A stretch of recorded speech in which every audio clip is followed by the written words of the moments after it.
Selamat malam para netizen dimanapun kita berada, salam inspirasi bagi kita semua. Ya, bisa saja peluang Gibran untuk menjadi calon presiden dan terpilih menjadi presiden di 2029 agak nihil, agak kecil begitu kan? Ya, kenapa? Karena kita tahu bahwa sekarang ini MK memutuskan ya presidensial threshold 20%, yakni ambang batas itu dihapus. Dapat melakukan rekayasa konstitusional atau constitutional engineering dengan memperhatikan hal-hal sebagai berikut. 1. Semua partai politik peserta pemilu berhak mengusulkan pasangan calon presiden dan wakil presiden. 2. Pengusulan pasangan calon presiden dan wakil presiden oleh partai politik atau gabungan partai politik peserta pemilu tidak didasarkan pada persentase jumlah kursi di DPR atau perolehan suara sah secara nasional. Jadi ketua umum partai dia akan berbondong-bondong untuk mencitrakan diri bagaimana ya kepada masyarakat ya, bagaimana untuk bisa ya dipandang untuk layak untuk menjadi calon presiden di 2029. Ini ngeri bos. Ya semakin saingannya Gibran semakin banyak begitu kan. Seperti contoh Anies Baswedan, Ahok, AHY begitu kan. Ya Zulhas, terus kemudian Partai Golkar Bahlil Lahadalia begitu kan. Ya mungkin mereka yang akan maju ketua umum ini kan diberikan kesempatan. Apalagi ada Fahri Hamzah. Salah sendiri kan bikin threshold. Iya. Kalau nggak ada threshold, Fahri Hamzah capres.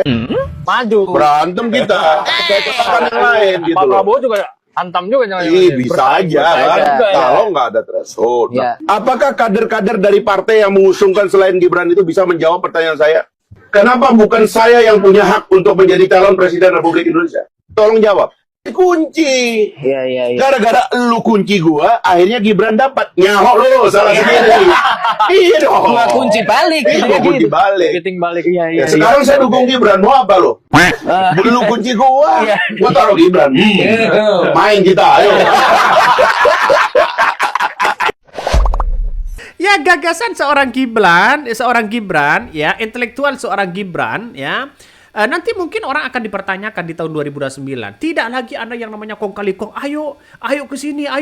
Tidak ada lagi begitu kan. Karena semua partai diberikan kebebasan. Ngeri mas. Ini kan menjadi ancaman ya kepada seorang Jokowi dan Gibran ya. Dinasti politik nanti sudah tidak ada lagi. Karena apa? Karena figur yang punya punya figur untuk membangun bangsa dan negara. Artinya walaupun tidak punya partai, tapi sosok figur sangat mumpuni bisa begitu. Tanpa ada yang cegal sana sini, yang dijegal sana sini begitu kan, ya.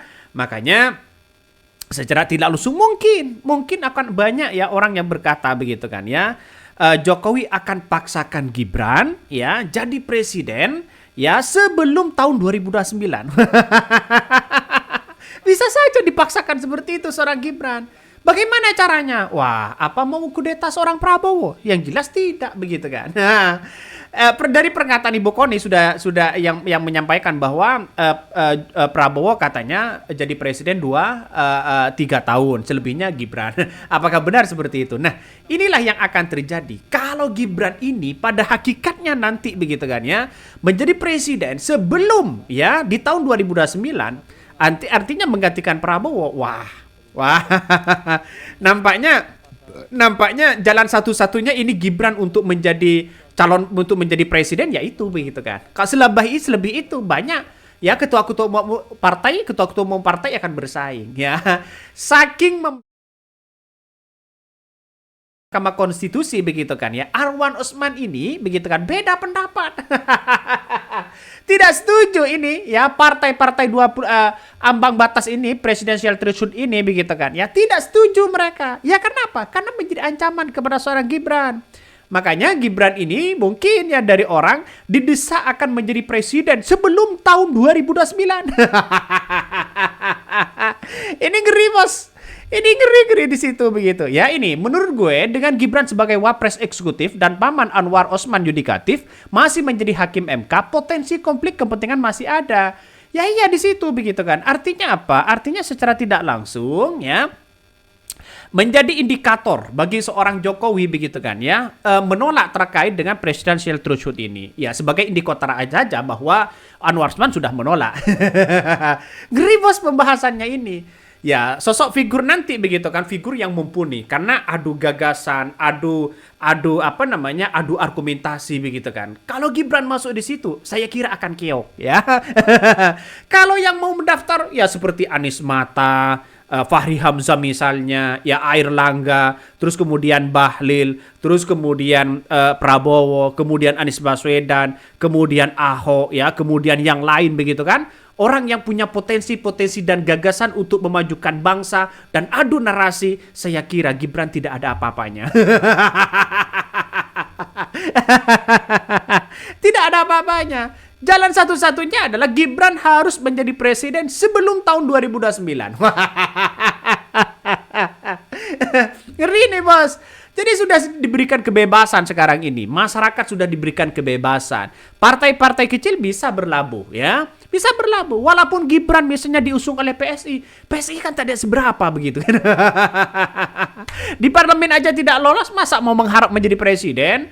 Ya, saya kira di PSI itu nanti Kaisang mungkin ya bisa saja yang maju Kaisang. Itu pun kalau disetujui begitu kan. Grace Natali yang diberikan kesempatan, partai-partai diberikan kesempatan, mending Grace Natali yang maju sebagai calon presiden.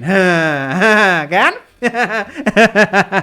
Ngeri Mas, sekarang sudah berebut ke situ begitu kan. Artinya inilah yang akan terjadi bahwa ya peluang Gibran untuk terpilih menjadi seorang presiden atau calon presiden di tahun 2029 ini agak menipis sekali begitu kan ya, agak kecil di situ, sehingga ya inilah yang akan terjadi begitu ketika MK hapus ambang batas capres ya ini ya, walaupun 2 hakim tidak setuju begitu kan. Loh, emang kemarin nggak dipecat ya? Ya walaupun dipecat kan hanya dipecat menjadi ketua begitu kan ya.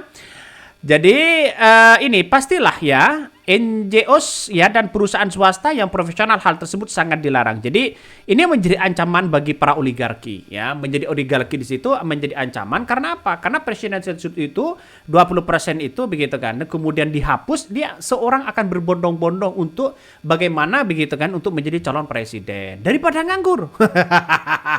Ketua umum misalnya tidak menjadi calon presiden, dia akan nganggur. Artinya apa? Artinya diberikan kesempatan malah nganggur. Ya, tidak diberikan kesempatan bodong-bodong sana sini mau jadi calon presiden. Ini kesempatan loh begitu kan, ya. Inilah yang kita tahu bahwa ya putusan Mahkamah Konstitusi ini menunjukkan bahwa MK kembali ke jalan yang benar. Kata di sini tobat MK. Nah, padahal orangnya sama loh. Di rezim Jokowi MK orangnya sama. Kok bisa? Ya, kita tahulah di rezim Prabowo ini nampaknya masalah kebebasan berpendapat, kebebasan hak ya masyarakat ini akan diberikan langsung kepada rakyat. Berbeda dengan seorang Jokowi nampaknya begitu kan. Nampaknya Prabowo tidak mau cawi-cawi begitu. Ngeri Mas, ini ngeri. Ini persoalan politik ya yang kita tahu begitu kan. Makanya saya memandang begitu kan ya, saya memandang walaupun toh hari ini begitu kan, apa yang kemudian kita lihat begitu kan ya bahwa di di Mahkamah Konstitusi begitu sudah dibacakan itu begitu kan ya, ini menunjukkan bahwa Mahkamah Konstitusi itu sudah kembali ke jalan yang benar. Banyak yang berkomentar seperti itu. Nah, apa yang terjadi begitu kan ya? Yang terjadi di sinilah ketika putusan itu dibacakan, maka orang itu tercengang. Pendukung-pendukung Mulyono atau pendukung-pendukung Gibran ya, tercengang di situ melihat keputusan itu begitu kan. Apalagi begitu kan ya, apalagi Saldi Isra sudah membacakan hal-hal putusan itu. Wah, ngeri sedap, Bos. Sekarang mau berlabuh kemana ya? Ngeri kan? Ini kan yang akan terjadi nantinya bahwa sosok seperti Anies Baswedan ya, sosok seperti yang lain begitu kan, yang punya popularitas sangat tinggi seperti Ridwan Kamil, bukan tidak mungkin akan menjadi calon di situ ya. Jadi kalau PSI ya silahkan monggo begitu kan. Ngeri kan? Sekarang sudah agak-agak mulai dibantah dari pernyataan MK ini. Tapi ya sudah keputusan final tidak bisa diganggu-gugat oleh siapapun di situ. Ngeri bos, ini ngeri-ngeri sedap ya, ngeri-ngeri sedap ya.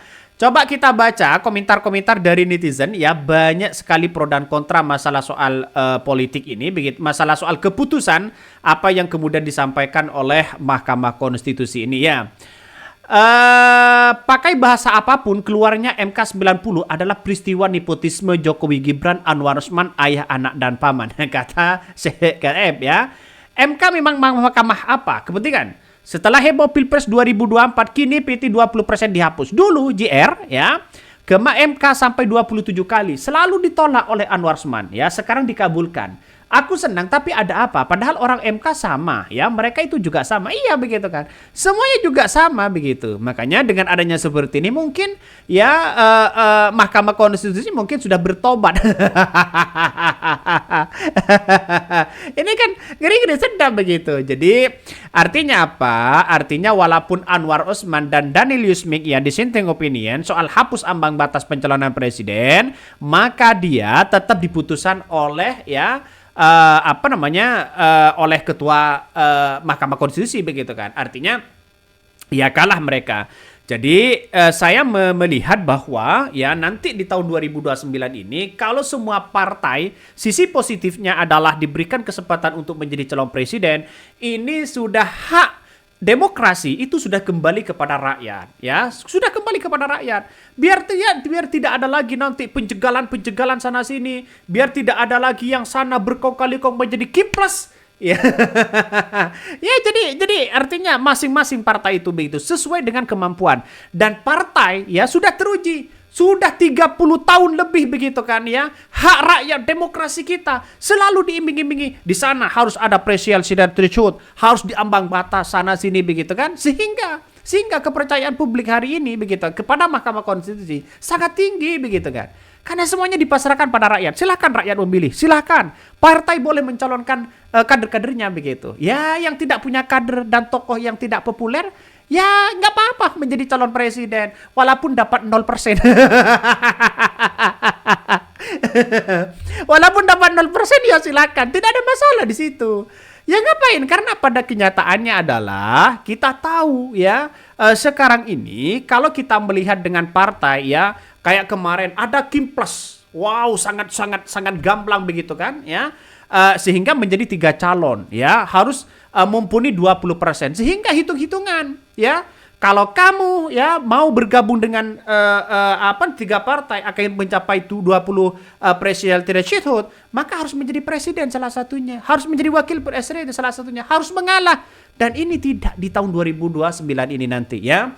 Keputusan Mahkamah Konstitusi bersifat final dan itu tidak boleh diganggu-gugat bahwa semua partai boleh mengajukan kader-kader terbaiknya. Ya seperti Hanura, seperti Gelora, seperti PSI begitu partai-partai kecil diberikan kesempatan siapa kader yang terbaik. Nah, Nampaknya visi dan misi Fahri Hamzah hari ini sudah lancar.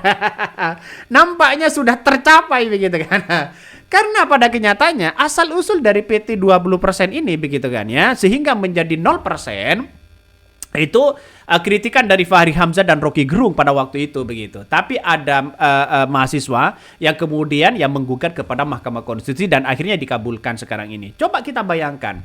Kalau ini kembali kepada asalnya, yaitu adalah 20%, maka orang-orang yang punya figur, terus kemudian yang lain, pasti mereka tersandra. Pasti mereka tidak punya kesempatan untuk itu. Nah, kita lihat saja, ini juga menjadi tantangan bagi Anies Baswedan untuk masuk partai. Atau membuat partai baru. Ini kan sangat-sangat rasional begitu untuk berlabuh untuk menjadi calon presiden. Nanti kalau ada 5 calon, kan enak begitu kan ya. Ada 9 calon, ada 9 calon misalnya. Ya kalau tidak punya uang nggak usah lah. Kalau figurnya sangat tinggi, oke begitu kan ya. Misalnya PDIP ngajukan, Golkar ngajukan, Gerindra ngajukan, PAN ngajukan. Terus kemudian yang lain ngajukan begitu kan. Ya, yang tokoh-tokoh yang sangat intent begitu kan. Ya nggak ada masalah di situ. Tapi ada dampak negatif ya yang kita rasakan hari ini. Kenapa?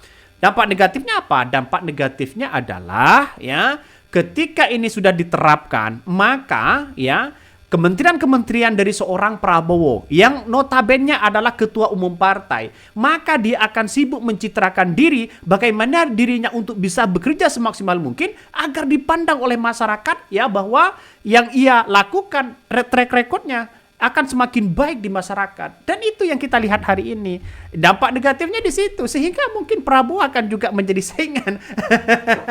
Kan itu logikanya. Jadi bisa-bisanya begitu kan ya, nanti ya inilah kesempatan masyarakat untuk berbondong-bondong untuk memilih salah satu figur siapa yang mau diusung begitu kan. Ya nanti sesuai dengan aspirasi masyarakat. Ngeri bos. Pertarungan sekarang ini mulai ada. Jangan-jangan ini akan menjadi kejutan bagi Anies Baswedan dan Ahok untuk bisa maju sebagai calon presiden atau bagaimana? Ngeri-ngeri sedap ya, ngeri-ngeri sedap. Jadi jadi secara tidak langsung ini yang kita rasakan begitu bahwa masyarakat hari ini sudah banyak yang mengatakan bahwa wah terima kasih MK sudah kembali ke jalan yang benar. Coba kita baca komentar beritanya dari netizen ya. Ini beritanya ini. MK hapus presidential threshold 20%, Anwar Usman dan Daniel beda pendapat. Ya, bantu Jokowi atau gimana begitu kan? Mahkamah Konstitusi mengabulkan gugatan terkait penghapusan ambang batas atau presidential threshold minimal 20% kursi dari DPR atau memperoleh 25% suara sah nasional di pemilu sebelumnya sebagai syarat pencalonan presiden dan wakil presiden. Dalam putusan tersebut terdapat dissenting opinion atau ya pendapat berbeda dari dua hakim tersebut. Ya, gak ada masalah begitu kan. Jadi masyarakat diberikan kesempatan. Orang yang timur-timur begitu kan ya, memberikan kesempatan untuk menjadi calon pemimpin. Biar tidak orang Jawa terus, Jawa. Jadi biar diberikan kesempatan begitu. Oke, mungkin itu ya yang kami sampaikan ya. Tonton terus channel Hodari Podcast Rakyat ini. Jangan lupa di-subscribe.